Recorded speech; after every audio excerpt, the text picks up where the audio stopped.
Hi, everyone. I think this is my cue. After the video, I'm coming in. Very happy to see all of your names.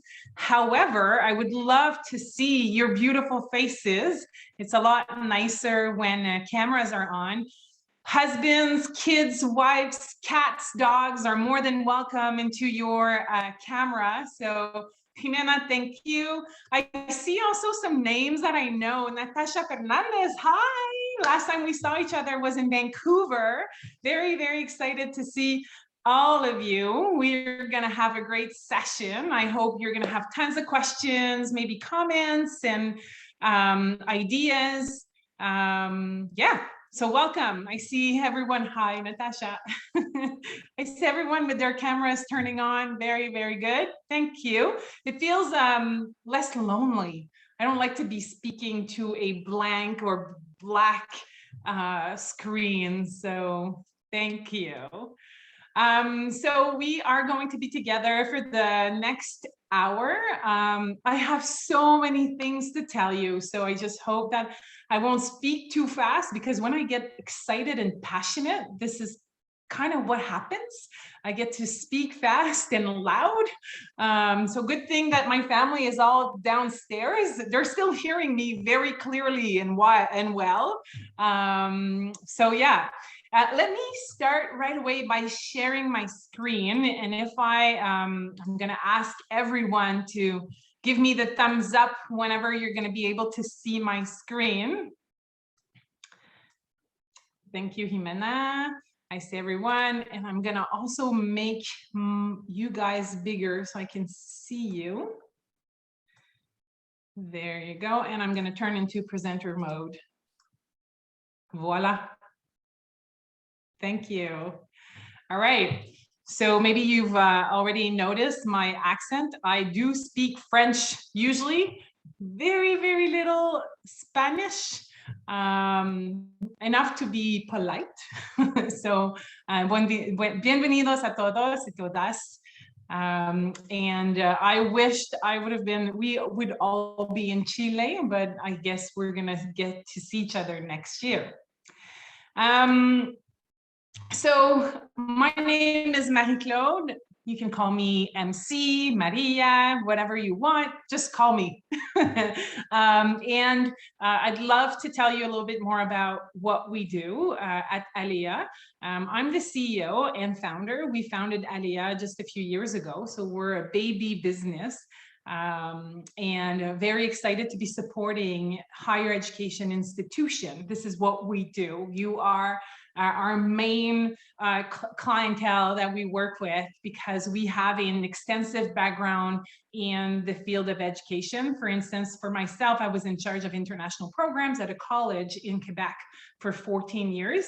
So I sent hundreds of students abroad and dozens of professors abroad as well, signed loads of partnerships, and got to meet all sorts of people all over the world.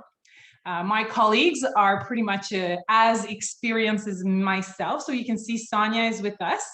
She's going to wave. Hi. And Adzil also is with us.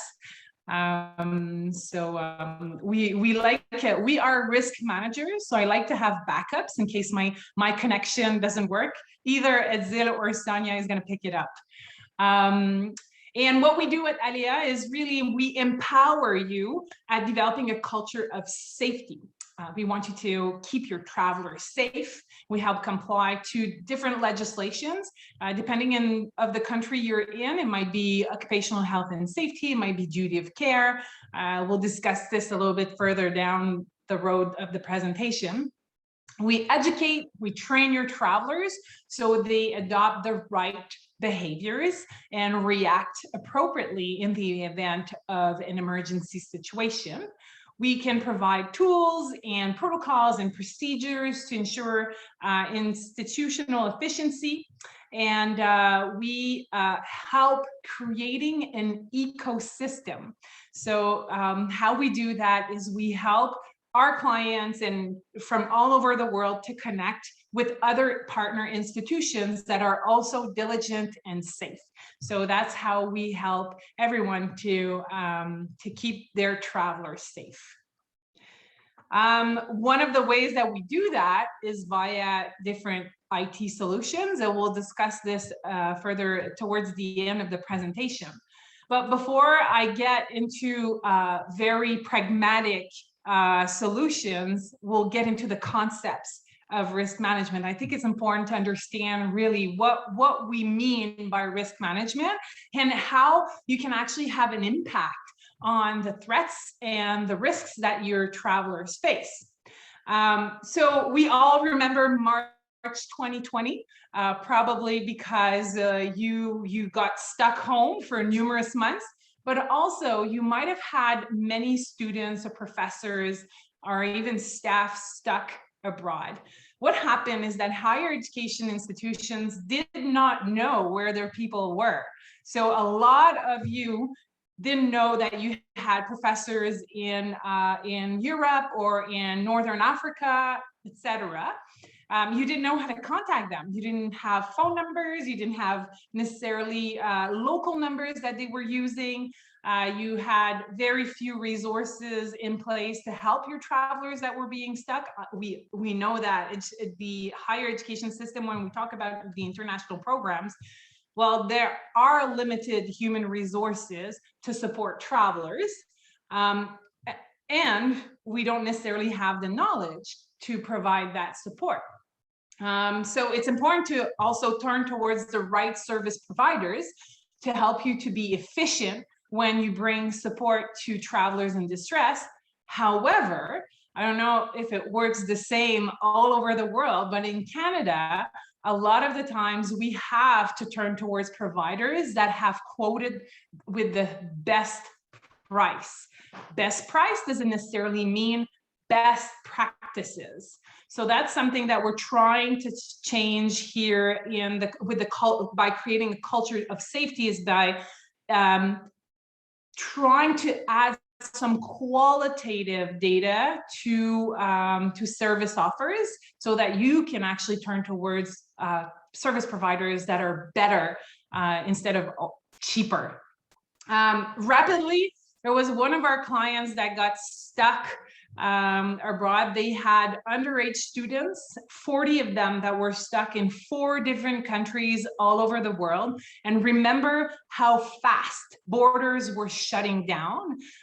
So it became rapidly a big headache to evacuate and repatriate all of those students all over the world. So your travelers, they do face pandemics. The threat of a pandemic, it's still there, it's still in the air, but they face other threats, such as natural disasters, socio-political conflicts, medical and sanitary conditions, criminality, failing infrastructures. So those are all risks that if I would have asked you to come up with answers in the chat, you would have all identified those. What's really important here to keep in mind is how your students and your travelers. So when I say travelers, we're thinking about students, faculty, and staff. How do they react, and what kind of behaviors do they have in the field? And that will turn a threat into a risk. So that's very important. The risks of not managing risk for your institution. Well, first off, we want to keep our people safe. So it's psychological and physical injuries or harm to your travelers, potentially legal proceedings, depending on the legislation that you have in your home country. Of course, loss of credibility. We've all heard horror stories with different organizations that work abroad that have had impact on their reputation. Some activities were shut down, and they even lost some of their funding because of bad management, bad risk management. What we want also is not to improvise. So if you do not have proper risk management in place, you will be trying to make it work as things come to you. Of course, we deal with humans. So there will be some improvisation. There will be a need for you to adjust based on how people react and on the situation. But what you want is to have some basics and reduce that improvisation to a maximum.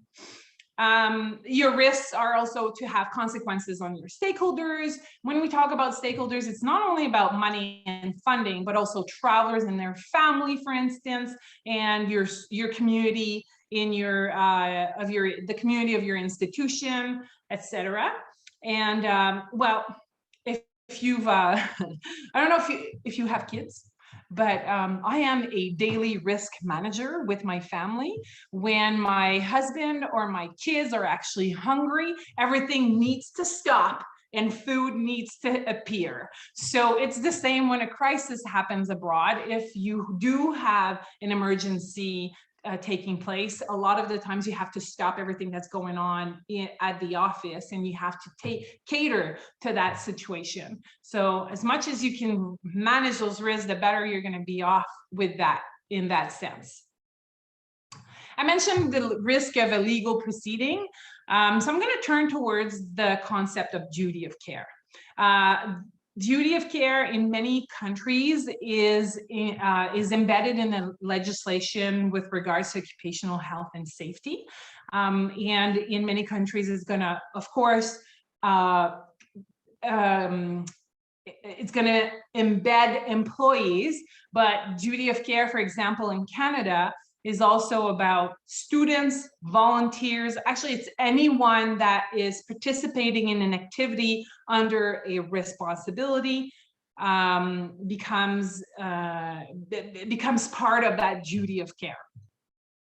In over 60 countries all over the world, I would like to say 67, but when I say 60, I'm sure of my number. In over 60 countries around the world, there is a legal obligation that is in place to ensure the safety of travelers under the institution's responsibility. So that's very important as an institution to understand what the law is and understand how it applies to your traveling practices, international programs. When you look at the international case law, we can identify 3 essential elements that constitute due diligence. So due diligence is how you provide duty of care. So it's in a way, it's your defense with regards to the legislation. So what you want is to actually put in place everything. Whenever you develop an activity, everything that you develop, everything that you implement, you should keep those 3 essential elements in mind. First, authority. Second, prevention. And third, efficiency. So those 3 elements are actually transversal. It's about implementing these 3 elements in everything that you do. So for instance, if you don't have a policy with regards to the safety and security of your travelers, you should think about it, because you want to demonstrate authority by what you're going to have in that policy. Is going to help you to have foresight, prevention, and become efficient as an institution. So everything that you put in place should be, you should keep those 3 elements in mind. So rapidly, I'll give you the Canadian example. I know I have some Canadian friends here, but it's easy for you to turn towards your own legislation and think about that if it applies to you. So the Criminal Code of Canada, meaning that people that are negligent can actually go to jail. Not only institutions get a fine, but the people within an institution can actually be sentenced to jail. So what the criminal code says that is criminally negligent who in doing anything or omitting to do something. That means that if I'm walking along a ridge, all right, or no, I'm going to take an easier example. In your house, there's a staircase and it's dangerous. So you should be putting up a fence. If you don't put up a fence, then you're negligent. But if you're also pushing someone down the staircase, you're negligent as well. So it's not only about pushing the person, but by omitting of putting up the fence where there should be something. So knowing that you have activities abroad, knowing that you send students abroad, you should be putting some measures and protocols and governance in place. So especially that it's the institution's duty to do. So if you don't do that, you demonstrate wanton or reckless disregard for the lives or safety of others. If in Canada, we also have to look into a provincial health and safety law. So it's we actually have duty of care at both levels, at a federal level, countrywide, and at the provincial level as well. What it says here is that anyone that undertakes or has the authority to direct how another person does something. So it means that my professor going abroad with a group of students for a field trip, for instance, is the supervisor and has to take reasonable steps to prevent harm to others. So it's their duty. So it's not only the institution, but it's also the professor's duty. If you are a manager of international programs and you send students on internships abroad for 6 months, if you're in charge of research and you're sending faculty members abroad, you are also under that obligation. Very important. So that's something that we have in Canada. And so if you fail at doing those duties, it's a breach of duty, and it could result in personal negligence charges, meaning that you could go to jail. So around the world, if you're interested, a lot of people ask me, MC, do you have any cases that are interesting at an international level? Well, you can turn towards the Steve Dennis court case. Sonia, if you can just write down in the chat the name of Steve Dennis and the NRC, I would really appreciate it. Thank you. So it's a really interesting case that you can look into.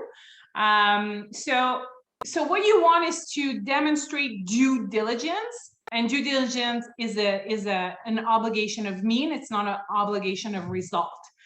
So you must take all reasonable precautions, taking into account the particular circumstances of a destination and activity. What does that mean? It means that if you send travelers to 10 different destinations, you need to assess the risks of those 10 destinations. And if you send in those 10 and out of those 10 destinations, you send 100 people to partake into a variety of activities, you also need to assess those activities.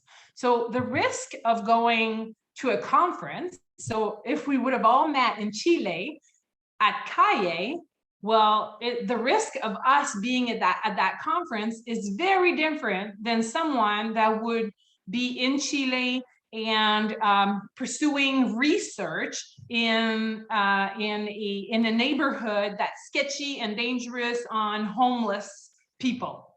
So very, very different, same country, same city, but very different activity, different risks. So this needs to be taken into account. So why risk management? To demonstrate due diligence, because we have an evolving global safety context. And when we talk safety, it's also security. We talk just the pandemic is something that we have to take care of and think about every time we're going to be sending someone abroad right now, because our travelers are vulnerable. Yes, we do have professors that have gone around the world 3 times, but we also have researchers that are doing their first field trip, or even students.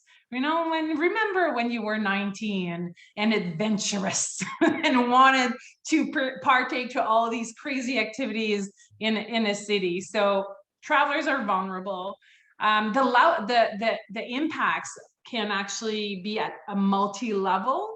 So it can be on the travelers, on your institution, stakeholders, on the activity. You want to reduce improvisation. It is also like, so if you do not have a legislation in your country, you have to think about your moral obligation. So ethically, would you not provide support to one of your travelers in distress? What about the impacts on your reputation as an institution, for instance? So it's not only about legal proceedings, but also a moral duty. And I think it's important to implement a safety culture. And, you know, when I mentioned the importance of as an institution to manage risk, but also as supervisors to manage risk, but you want your travelers to also manage their own risks. So if you don't have a culture of safety, and you don't involve your travelers and don't provide training and don't educate them towards the risks that they may face, then you're missing a big piece of the puzzle. So when we talk about authority, it's about also having some rules. Do you know what your rules are at your institution? Are you allowed to do this or that? So it's very important to demonstrate, to analyze the risk tolerance of an organization. So what you want is to think about the different elements that would constitute your tolerance to risk. To determine that threshold, what you want is to look at the profile of your individuals that are actually traveling. I mentioned earlier that you do have professors with a lot of experience, or even rectors that have tons of experience, but you also have students that haven't traveled the world as much. So you want to take those into considerations. You also want to consider the type of operations that you carry. Of course, a mining business, so the mining industry has a much higher tolerance to risk than an institution. Even as a university, your tolerance to risk will very much differ from a high school. So it's always about analyzing the cost versus the benefits. And what are your financial means? One of the reasons why those mining companies have such a high tolerance to risk is because they have money. So if they have to go to Burkina Faso to dig some gold, so even if there's a risk, they have the money to take a helicopter, move their people from A to B in a helicopter. I doubt that some of any institution around the table today has those means. So how much can you actually put into managing a crisis, but also how many people do you have? When the pandemic hit I can't wait to say a decade ago, but it was just a few months ago. I remember I was on a call with the Canadian Bureau of International Education and with managers from all over Canada. Someone asked me, because I was saying how I was discussing that the optimization of human resources, and someone asked me, so MC, how many countries and how many travelers should we be sending? What would be like the perfect ratio? And I said, so how many countries do you go to? They said something like 67. I said, so, and how many are dedicated in your bureau to those programs? And they said 2. I said, okay, so you have 2 people managing 67 destinations. How many countries? And they were like at around 250. To me, that's dangerous, meaning that if something happens, you have enough resources to provide the support. Do you have the right resources to prevent adequately? So those are all things that you want to think about. What are your means? It's important to know your risk tolerance. It's important to know what can be done, what cannot be done. And it's not the manager's job to do so. You have to turn towards, depending on your structure, towards, for instance, the board of governor, because they're the ones that should dictate the major positionings when it comes to safety and security. And then you apply them to your programs. So it needs to be collided in a document, such as a policy. Maybe it could be general principles, it could be rules, but you need to have such document, and it needs to be communicated. It needs to be socialized inside your institution. How do you manage risk? 4 strategies, very, very simple. We can eliminate it. So many of us have stopped completely traveling. We reject the risk related to the pandemic.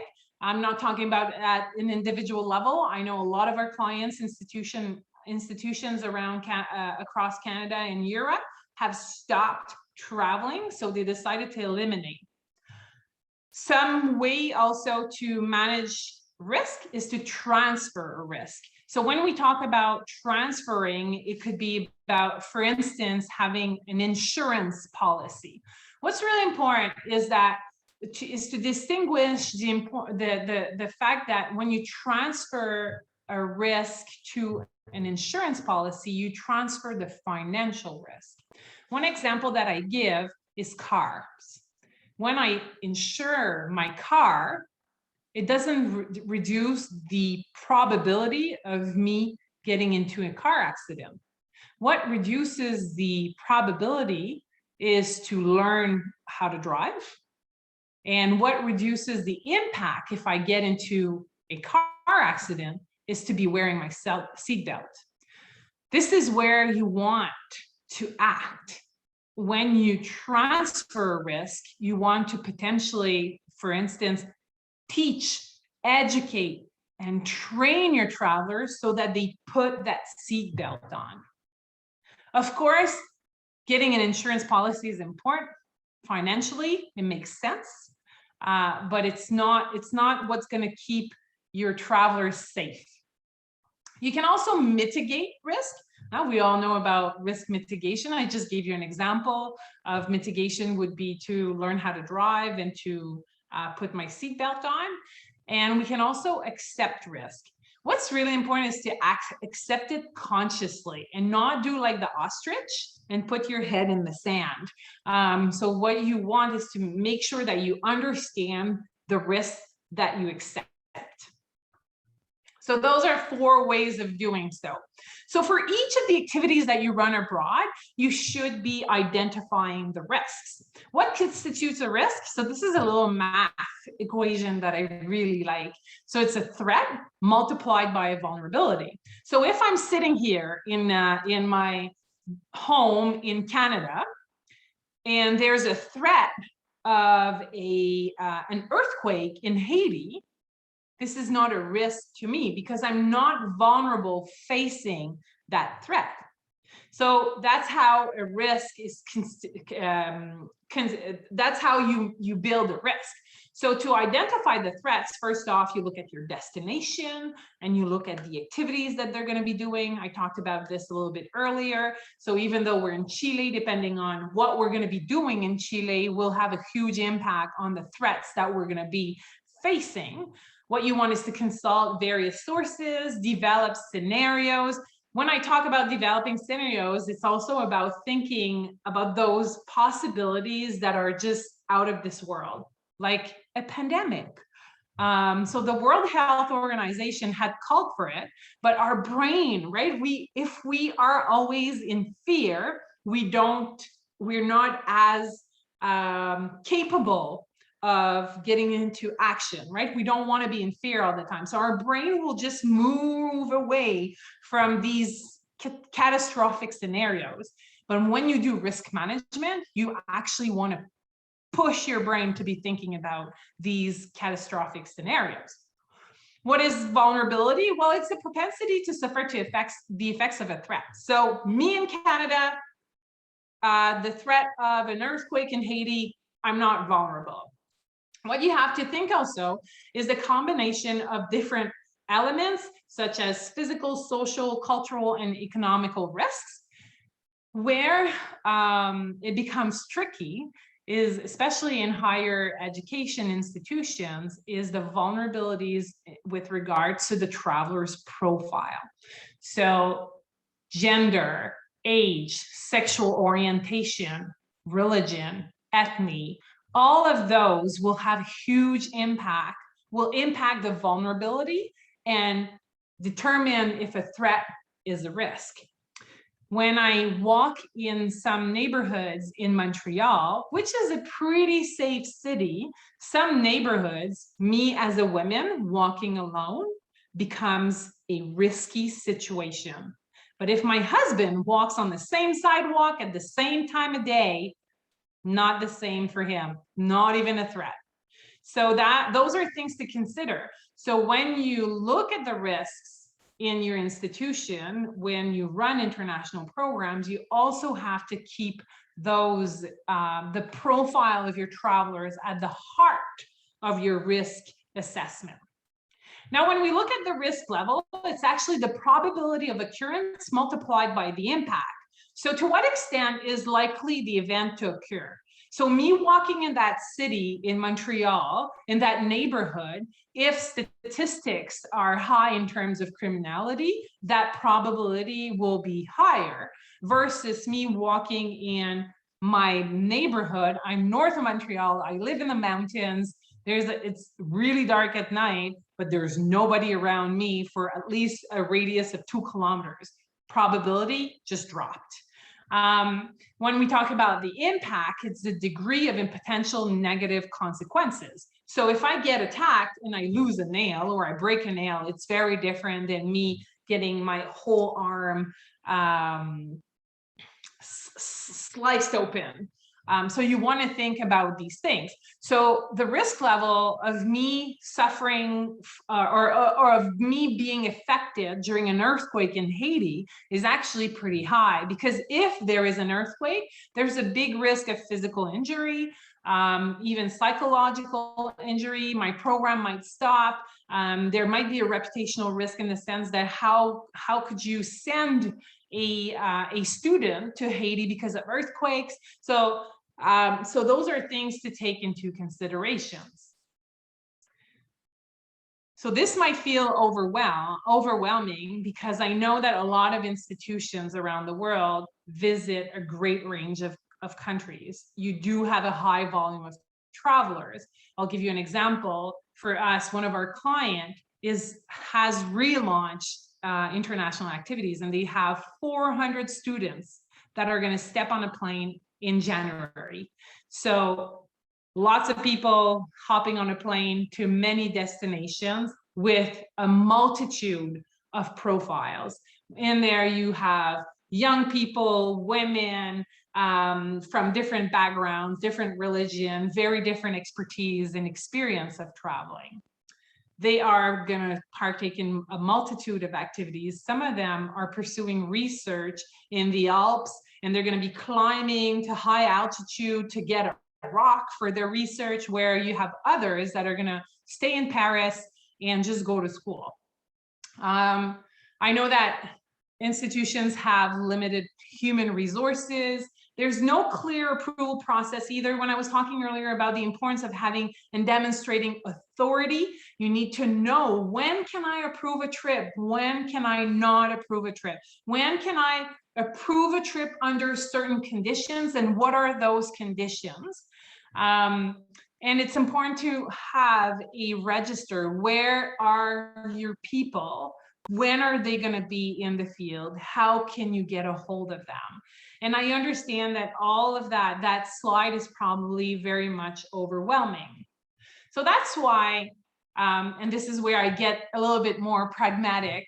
That's why and those are solutions that we provide to you. You might have already some in place.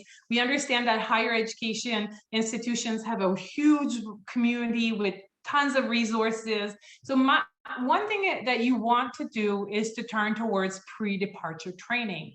So you'll want to really put your travelers at the heart of your actions, at the heart of your education, and making sure that they have access to an e-learning platform where they're going to have access to modules on safety, security, health, maybe intercultural adaptation. You'll want to discuss that.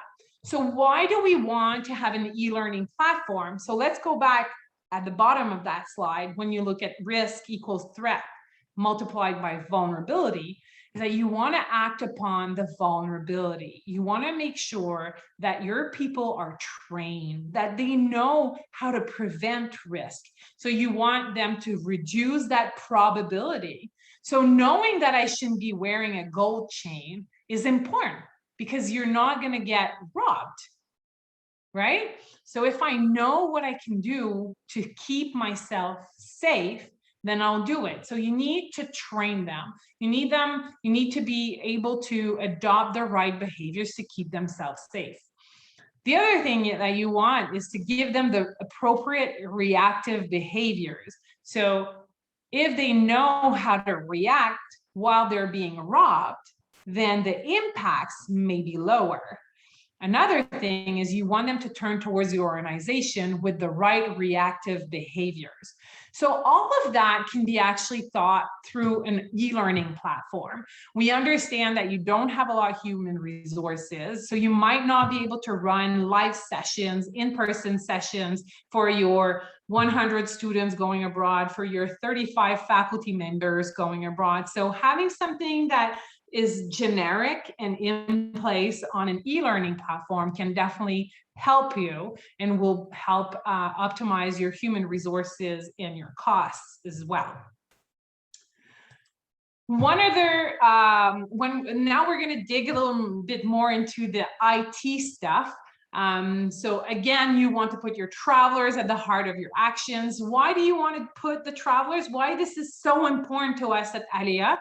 This is how you're going to be able to manage a high volume of travelers. This is how you're going to be able to manage a high volume of destinations. You want to transfer some of the responsibilities in terms of safety and security to your travelers. Very important. A diligent institution must transfer a responsibility when it comes to safety and security to a third party that can take it, that is capable of taking it on. So if you transfer a responsibility to a traveler and you don't give them the tools and the resources and the information to take it on, then you are negligent. So it's very important to have the right tools in place. And one of the things that we can provide you is our Foresight platform, travel navigator, or even we also have a 24/7 helpline. So you want to have good tools in place that are adapted to your institution needs. So Marie, that's your slides are not moving. Sorry for interrupting. So you mean that we're stuck on Alia Tech? We stuck on the slide before. On the e-learning platform. Yes. Okay, we're going to do this again. Thank you, Edzil. And is it working? Good, perfect. Problem solver right here. So I was talking about the different solutions that we have. We have Foresight, Travel Navigator, the 24/7 helpline. So again, what you want is to act on those variables that constitute your risk or your level of risk. Think about how can you make sure that either you're going to reject a threat. So by understanding what the threats are in the field, you might decide that a trip will not be approved.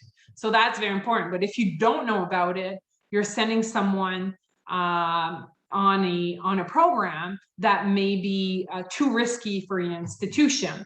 So with those IT tools, you can actually demonstrate authority, foresight, prevention, and efficiency. So rapidly, let me talk to you about Foresight. It is a digital register and a tool that permits to analyze the risks that are associated with the travel. So what you want is, we're trying to turn risk management into something very positive. The more you manage your risks, the more you can capture those opportunities abroad. So it's not only we don't want people to think that, oh, Alia is coming in our institution, we won't be able to go anywhere because it's too risky. It's the opposite. If you manage your risks well, you will actually be able to take on international programs that you thought you wouldn't be able to. And I think this is the key to relaunch some of your international mobility programs, to manage those risks. So you want to look into the threats, the activities, and the vulnerabilities. So the platform actually permits you to do that. It permits the traveler to do it. So you actually don't have to do the work.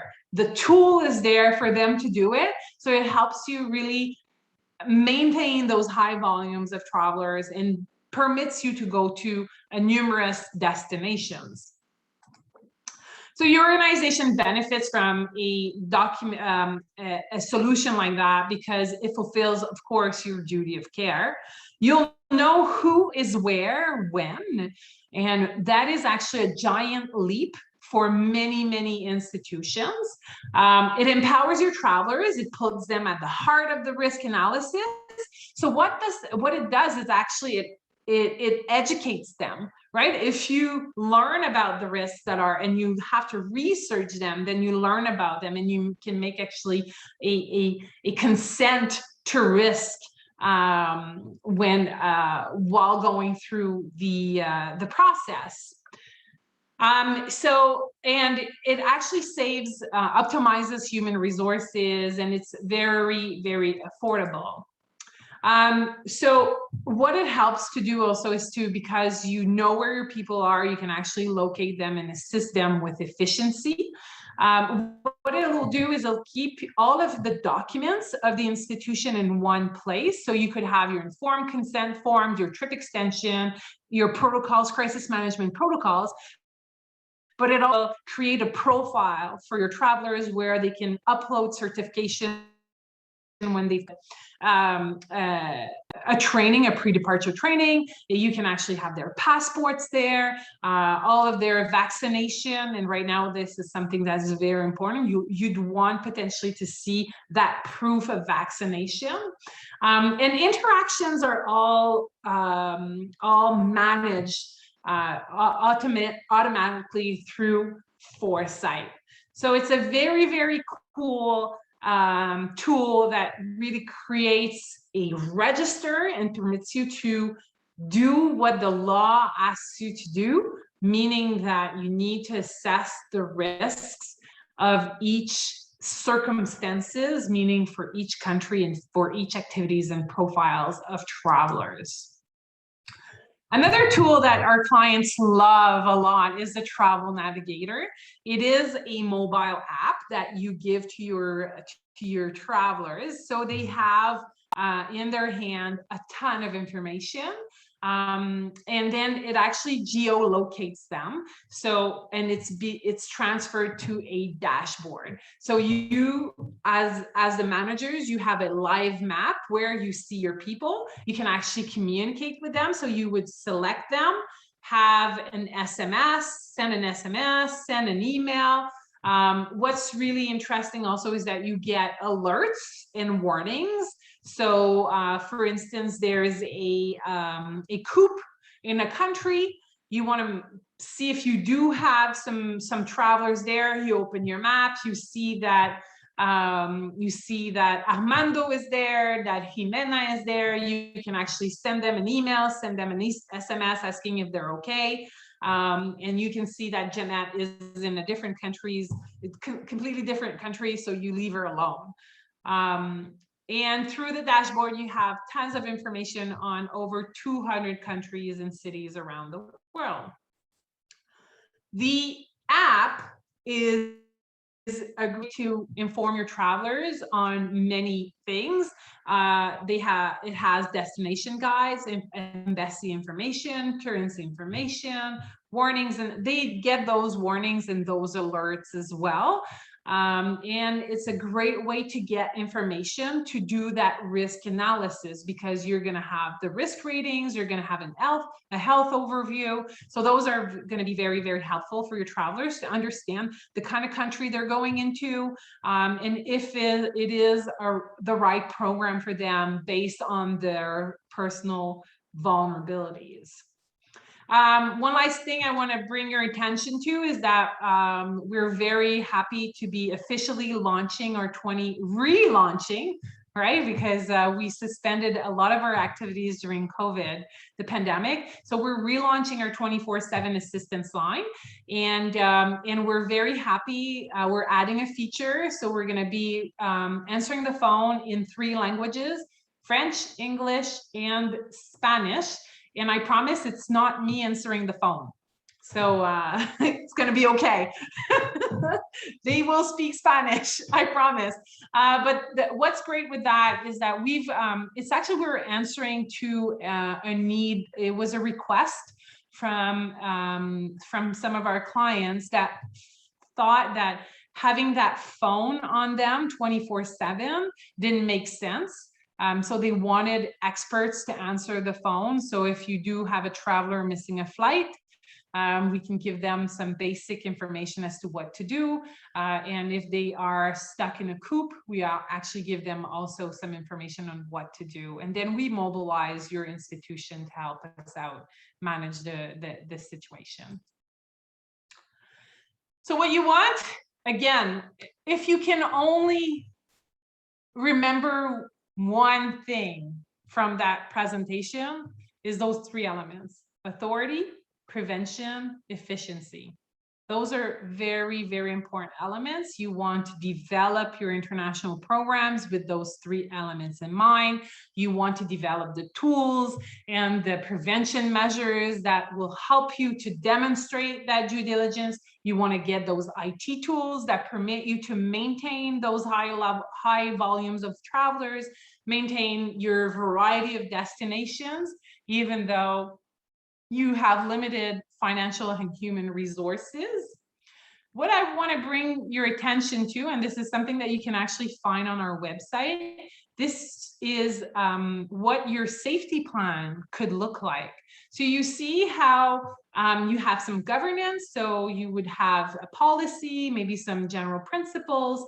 At the top, you have prevention. This is where you have your selection procedures, agreements with your stakeholders, your training programs, your country safety guides. And this is where you would have a bunch of tools and resources there. And then you see at the bottom, you have the crisis management. So what you want is to have an international crisis management protocol, very different than the emergency plan that you have for local emergencies. It's not the same one. Very different. When we manage, and you all know that, a crisis that is managed outside of our frontiers, very different than something that you have to manage locally. So you want to adapt your protocol to that. And one of the best practices would be to have standard operating procedures so that you don't improvise and you turn towards those procedures to provide support to your affected travelers. So this is also something that would be of interest if you want to assess what you have in place and see maybe where you are, you might have some shortcomings. So we believe that higher education institutions should be resilient. Just mentioned that one of our clients is sending 400 students abroad in January. So we're starting actually their training, their onboarding on the Alia campus in just a week. Why do you want to relaunch? Well, it's part of your mission as an institution. It's about sizing opportunities, developing research, your reputation. Some of you probably, it's important in the sense that if you don't offer international programs, students may choose a completely different institution. So that's to keep in mind. Of course, do your cost versus benefits analysis and learn how to do with the pandemic. We have to stop talking. I know a lot around me, the vocabulary is, once the pandemic is going to be over. I have some news for you. That you should change your vocabulary. It's not about once the pandemic is going to be over, is how can we do with the pandemic. So foster a culture that is risk aware, educate, inform, make sure that you pursue opportunities that are aligned with your strategic and operational priorities, manage your risk effectively, keep your people safe, and potentially turn towards IT solutions so that you can really manage your risks. I wanted to keep 10 minutes for questions. I think I've hit it on. So I don't know, Adzit, do we have questions in the chat? Yes, we do have one question from Tom Wellington. And the question is, what matrix do you use to evaluate providers' capability of dealing with COVID-19? So, I'm sorry, I'm just moving a little bit. Very good question. So the matrix to evaluate that is something that you have to think about, and you should be building it in-house. It's a good question in the sense that a diligent organization, when you want to transfer a responsibility, meaning that keeping your people safe, you need to ensure that they are capable of doing so. So what you want is to elaborate a list of everything, every responsibility that that you want to be respected. So you list that, and then you turn towards that partner and you evaluate it. What's important is to understand that if your partner is not capable of doing one of those responsibilities, or is not doesn't have a procedure like you want in place, you do have a few options. One of them would be to just eliminate the partnership. So meaning that they are not capable and you decide on not taking on that partnership. Another way would be to identify the gaps and turn towards a third provider or a third partner that could potentially take on those responsibilities. Or you could actually take the responsibility back, meaning that if you want the institution partner to have some psychological support for students that may suffer or experience a culture shock, well, if they can't do it, you could potentially put the service in place at your own institution. So those would be the three options, but for sure you need to address that list and see what they are capable of doing and not doing, and then make a decision. Adil, any other questions in the chat? That's all I have in my hands.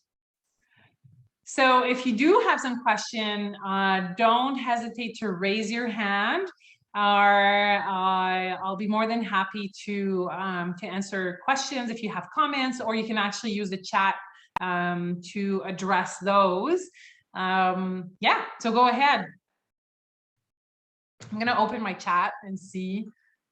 Very clear and valuable. Thank you. More relevant than ever. Oh, thank you, David. So what I'm going to ask you then is, I see that you're not very talkative. So we'll play a little game before I let you go. So I'm going to ask you to open your chat. So open your chat, and I'm going to ask you to write one word. Okay, 2 or 3, but not a huge sentence. I'm going to ask you to write one word onto what you've gained from that session. What is it that you learned from that session that you're going to apply tomorrow within your institution? Don't press enter. Don't press enter. Listen to the rule. Just write it in the chat. Just write it. I'm going to give you 10 seconds, and then we're going to all press at the same time. All right. I see that Olga didn't get the rule yet. Like, she didn't follow the rule. Don't worry. Don't worry, Olga. All right. So you're ready? All at the same time. I want you to press enter. 1, 2, 3, go. This is the cascade of words. Options, more work, seguridad. Muchas gracias, de nada. I learned I have too much to do ahead of me. Oh, so I'm sorry, Gretel. Yeah, my sessions tend to do that. These tend to overwhelm people. Manage risk, process, due diligence, very, very, very important. I see another one. New ideas. So Maria Luisa, can you turn on your microphone? I'd love to hear about your new ideas. I'm pointing at Maria Luisa because I know her. She's a friend of mine. So I feel very comfortable at asking her to take the mic. Sorry, my dog is barking right now. Nice to see you. It's a new idea because you have a clear process how to help, how to develop some topic that sometimes, like institution, we don't thinking that, and you take all those points that we have to have in front of us. Thank you so much. You're welcome, Maria Luisa. And I think it's one thing is important. You have to understand, and I think our presence in Chile at CAIE is important because I really want to stress that our friends, our Canadian friends, our clients, our institutions, and if you go on our website, you're going to see all the some of the institutions we work with. We work with many across Canada. They are looking for partner institutions that are diligent, right? So if you do want to have Canadian students in your school, you need to start thinking about these things. You need to start thinking about how can we keep their students safe. That's very important, and it's coming further and further. It's a good point because like institution, we always think to bring people here, but do not offer the things that they needed. Yeah. Thank you so much, and nice to see you. Nice to see you. I see that there's another question in the chat. We try to, we would like students to take self-care while abroad, but sometimes they can be exposed to dangerous situations. How do you handle this? Do you have examples? Absolutely. Yes. And Jeanette, you're right. Our students are 18, 19, 20, 22 years old. They are adventurous. So what's really important is to educate and train them. The legislation in Canada actually says that if you know that your travelers have inappropriate behavior, your duty of care, your due diligence, the authority, right, that authority element, you need to actually say something and intervene. So it's happened to me in the past while I was, I'll give you just a quick example. I was in China with some students, and it happened that unfortunately a student misbehaved and drugged himself. To me, that was the ultimate, like, he didn't really do anything before, but because that happened and it was clear in the code of conduct that was unacceptable, the student was sent home at their own expense. So, however, if you want to do that, you need to have a code of conduct. You need to know about the code of conduct. You need to go over the code of conduct. You need to get them to sign the code of conduct, right? When you establish a code of conduct, well, it needs to trickle down from that governance document. So in some of our institutions that we work with, alcohol is forbidden. I know all of you are like, what? No wine? What is it? No beer? Come on. No, but honestly, they forbid the consumption of alcohol. So they discuss that with the group prior to leaving. And if it happens, the sentences are clear in that code of conduct. So the first time we're going to have a discussion. The second time you're going to get a written notice. And the third time you're on the flight at your own expense. So you can't just put someone on a flight without the warning, without the education, without the training, right? Because it wouldn't be fair. And we are an institution. We're building future citizens. So we need to get them through a process and educate them so that they can become citizens of the world. And my take on that, an important one, is that even though they partake to one of your international programs, and it's the first one they take part in, it's important because then they're going to be traveling again and again and again. And you want them to build on the experience that they've acquired through your institution. So I hope it answers a little bit your question. I see that Natasha, thank you, Natasha. Very, very nice to see your name there. I'm glad I got to see you. Well, see you. I think we're running out of time, but I encourage everyone to go to our website. At the bottom of the website, we have a newsletter, so you can actually go and sign up for our newsletter. We're not very annoying. We send them maybe once or twice per semester. It's actually once per semester, eventually maybe twice. But there's a ton of information in there. You're gonna learn loads. We have webinars. We run webinars all over the world. So you're more than welcome to stay informed with us, like us on LinkedIn, and I'd be more than happy to pursue that conversation. Never hesitate to send me an email. I always love to hear from institutions all over the world, learn about your preoccupations and help you. I wish you a very good night. Buenas tardes a todos. Buenas noches. Y a la próxima vez. Ciao. See you.